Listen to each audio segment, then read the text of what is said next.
બાપાને સમરો છો તો રામાપીર બાપા કેવા હોય છે? અરે બેટા હરજી, તે રામાપીર બાપાને નથી જોયા? અરે ના પિતાશ્રી ના. અરે દીકરા, રામાપીર બાપા તો દુખિયાના બેલી છે અને નવધારાના આધાર છે દીકરા. અરે દીકરા, લીલોડે ઘોડે સવાર થઈ હાથમાં બમણીઓ ભાલો ધારણ કર્યો દીકરા.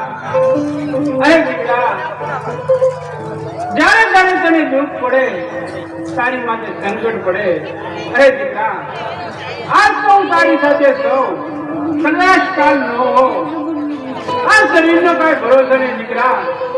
જ્યારે તને દુઃખ પડે ને બેટા, ત્યારે રામદેવજી બાપાને યાદ કરજે. કદાચ તારી અરજી સુની અને તારી વારે આવશે પણ ખરા દીકરા. આવી રીતે બાળપણની અંદર અરજી પાઠી એમના બાપુજીને પૂછવા લાગ્યા,